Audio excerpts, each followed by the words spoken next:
युद्ध से जुड़ी इस वक्त की सबसे बड़ी खबर, जहां रूस ने बाइडेन का ऑफर ठुकरा दिया है। जी हां, और साफ कर दिया है कि रूस बिना शर्त बातचीत के लिए तैयार है। इससे पहले अमेरिका की तरफ से रूस के सामने बातचीत का ऑफर रखा गया था, जिसमें बाइडेन की तरफ से कहा गया था कि रूस युद्ध रोक दे तो अमेरिका से बातचीत के दरवाजे खुल जाएंगे। लेकिन रूस की तरफ से साफ कर दिया गया है कि शर्त पर वो किसी भी तरह की बातचीत के लिए तैयार नहीं है। और अगर अमेरिका बिना शर्त बातचीत करता है तो वो जरूर तैयार हो जाएगा।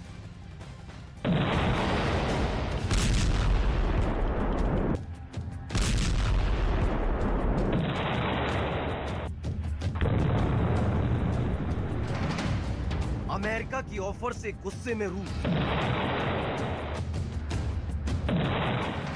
पुतिन ने फिर दिखाए बाइडेन। ये सभी मछली किसानों को बेबी फिश सप्लाई करके महीने का 2 लाख कमा रहे हैं। आपको भी करना है ये बिजनेस? तो फ्रीडम ऐप को अभी डाउनलोड करें।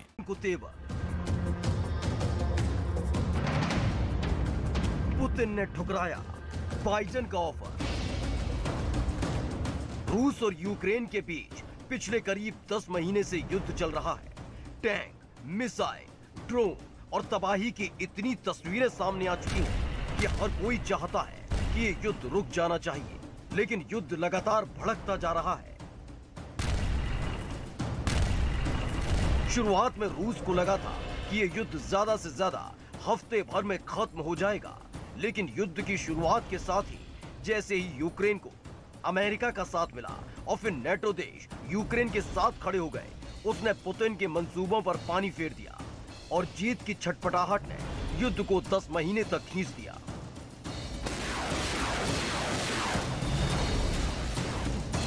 लेकिन अब अमेरिका की तरफ से रूस को एक बड़ा ऑफर दिया गया है, जिसने पुतिन को भड़का दिया, क्योंकि इस ऑफर में शांति के लिए शर्त रखी गई है।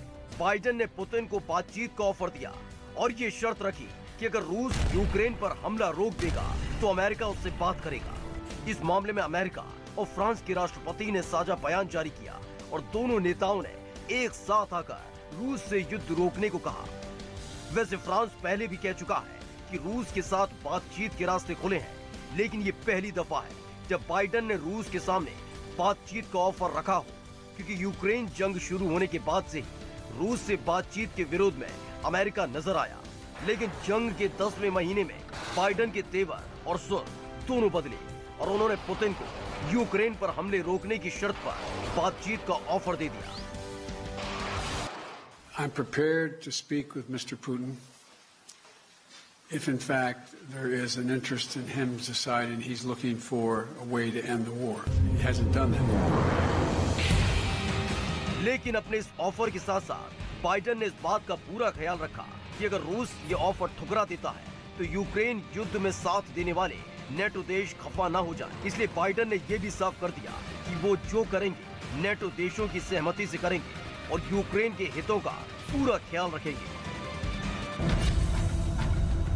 पुतिन को बाइडेन का ऑफर मंजूर नहीं। जिस बात की उम्मीद हर कोई कर रहा था हुआ भी वैसा ही। रूस ने अमेरिका की ऑफर को ठुकराने में ज्यादा वक्त नहीं लगाया। उसका कहना है कि वो ऐसी कोई बातचीत नहीं करेगा जिसकी बुनियाद शर्तों पर रखी गई हो, और इसलिए उसने बाइडेन का बातचीत का ऑफर ठुकरा दिया। यही नहीं, पुतिन के प्रवक्ता ने 2 टूक बोल दिया कि यूक्रेन पर हमले जारी रहेंगे और उसके सैनिक यूक्रेन से नहीं हटेंगे। रूस ने जंग शुरू होने के बाद ही बोल दिया था कि वो अपने और यूक्रेन के बीच किसी तीसरे का दखल नहीं चाहता। उसका इशारा अमेरिका समेत नेटो के दूसरे देशों की ओर था, जिन्होंने यूक्रेन को नेटो में शामिल करने का लालच दिया और उसकी बर्बादी की नींव रखी। और इसलिए पुतिन ने कभी भी यूक्रेन जंग के मुद्दे पर नेटो से बात करने की कोशिश नहीं की। इस बार भी पुतिन अपनी बात पर टिके रहे और उन्होंने साफ साफ बोल दिया कि जंग रोकने की शर्त पर बाइडेन से बातचीत नहीं। पुतिन के इस रुख के बाद यूरोपीय यूनियन ने पुतिन को मनाने का बीड़ा उठाया है और यूरोपियन यूनियन ने पुतिन को मनाने की नई कोशिश शुरू की है और चीन से गुजारिश की है कि वो रूस को यूक्रेन पर हमले करने से रोके। यूक्रेन जंग के बाद चीन और यूरोप के रिश्तों में थोड़ी खटास आई थी, क्योंकि चीन रूस के साथ खड़ा था। हालांकि चीन ने यूरोप के देशों से रिश्ते ठीक करने की कोशिश जारी रखी, क्योंकि बात चीन की अर्थव्यवस्था की थी। चीन के एक राजदूत ने तो लगातार यूरोप के अलग अलग देशों का दौरा भी किया। माना जा रहा है इसी वजह से यूरोप ने चीन से कहा कि वो रूस को समझाए, क्योंकि उसे पता है कि शी जिनपिंग और पुतिन के रिश्ते अच्छे हैं। और इसलिए यूरोपियन यूनियन ने चीन से गुजारिश की और कहा कि चीन रूस पर अपने प्रभाव का इस्तेमाल करे ताकि यूक्रेन युद्ध रुक जाए।